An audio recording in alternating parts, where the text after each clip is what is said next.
Good evening, viewers, and welcome to this edition of NTV Sports Page. It's Thursday, 27th May, and I'm Curtis Morton.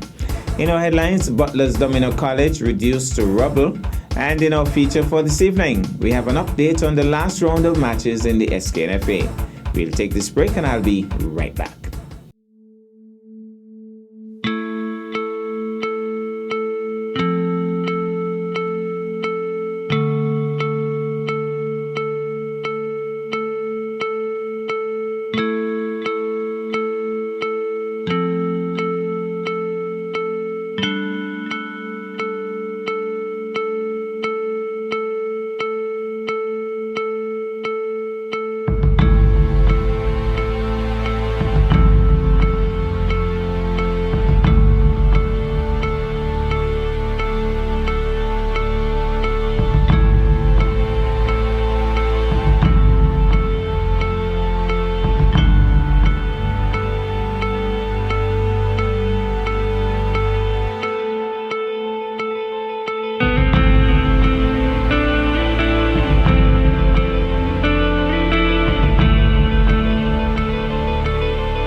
Well, I'm back, and we start with cricket. Following PCR tests administered on Friday 21st May for all members of the West Indies men's red ball training camp being held in St. Lucia, Jamaican fast bowler Marquino Mindley tested positive on his second COVID-19 test.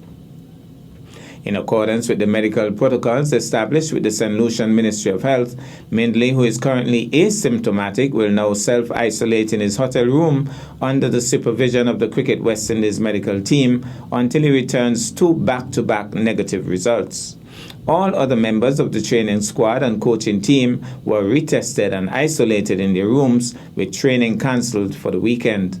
All of these training squad and coaching team members have since tested negative following their repeat tests, and the squad was set to train in small groups, and that should have started on Monday, 24th May at the Darren Sammy Cricket Grounds.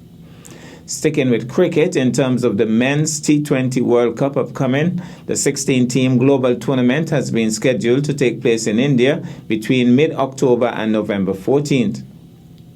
However, with India being one of the worst affected countries during the COVID-19 pandemic, the tournament is likely to move to the UAE.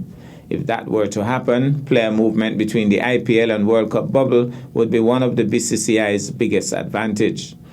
However, in the event the UAE is the venue for both tournaments, the most significant challenge for the ICC would be the fitness of the venues, Dubai, Abu Dhabi, and Sharjah. The ICC would ideally look at having a breathing space between the IPL and the World Cup to ensure pitch preparation and sprucing up of the venues for the marquee tournament. Now to Domino. A legendary Domino house is no more. Let's take in this special report. It has been confirmed that the legendary home of Domino's in Butler's Village, formerly known as Butler's Domino College, was burnt to the ground about 3 weeks ago. The fire of unknown origin occurred within the early hours of a Tuesday morning when most villagers were fast asleep. It was only a few months ago that a huge domino competition was hosted at the college. Compliments of area representative the Honorable Alexis Jeffers, which was a Valentine's special tournament. During that tournament, Jeffers paid tribute to the original owner of the shop, known to all as Sarge, and also to the more recent owner, Clarence Jeffers, who accommodated the competition. And right here we are hosting this domino competition at the Butler's Domino College. You might be old enough. Sarge? You're well, talking about Sarge? You remember those days of Mr. Sergeant. We used to have finals here in the past where some of the stalwarts who have gone to the great beyond used to come here playing finals, and we used to have some big competitions here. And that is where the name came from, Butler's Domino College. I want to thank the proprietor of this business, that is Clarence Jeffers as well. Hey, Jeffers is prominent, you realize, right?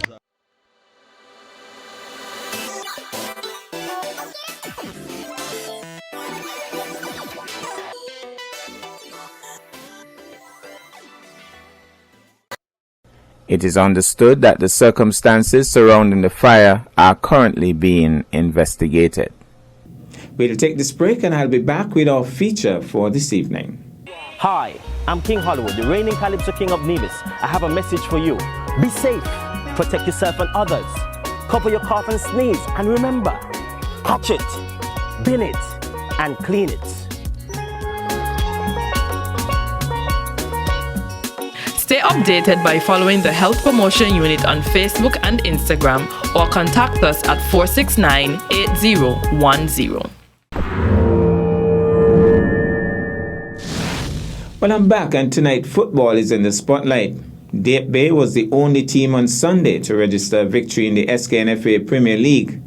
Andre Huey, media consultant to the SKNFA, has more in this report. TGE Deep Bay Eagles scored a huge 2-0 victory over Trafalgar South Stars on Sunday in the SKNFA Premier League on a day when the two other matches ended goalless.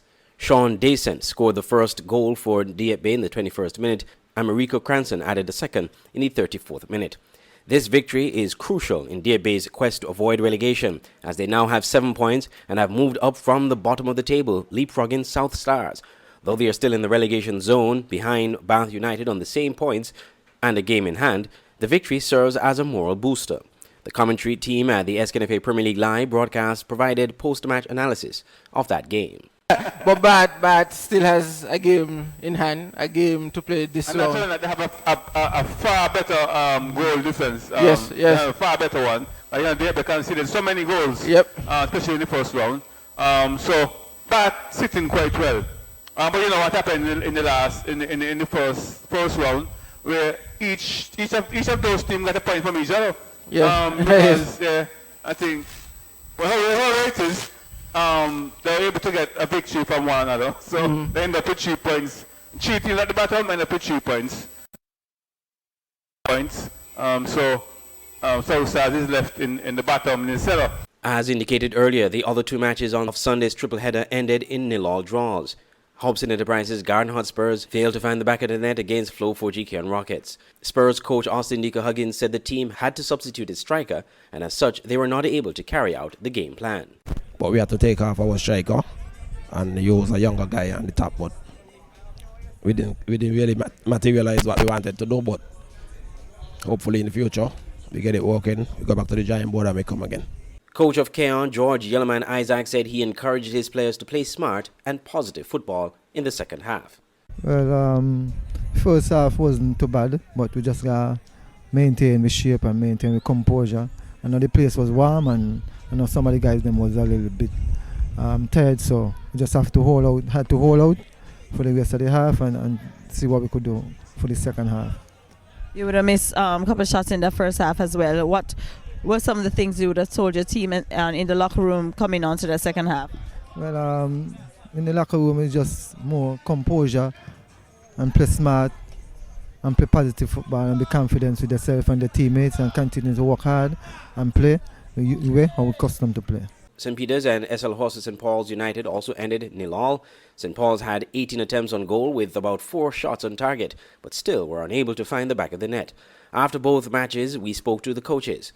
Anthony Nets Isaacs of St. Peter's was excited during the match despite not getting the victory.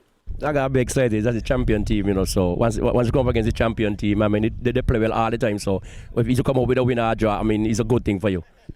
And what are some of the faults you would say that your team made tonight, which would have hindered you from even scoring against the top team? That's the part, scoring. That's the only thing hinders from winning this game is scoring. I mean, we got score chances and once you get them, because if you don't do that, a team like St. Paul will punish you. Unfortunately, that they didn't get it, get to do it, so we hold out for the one. For coach Iroy Congo Jeffers of St. Paul's, the match was a well-fought game. I think it was a well-fought game. We should have turned out how we wanted it to be. And in all, we get 1 point is a plus for us. So we're still on the top still.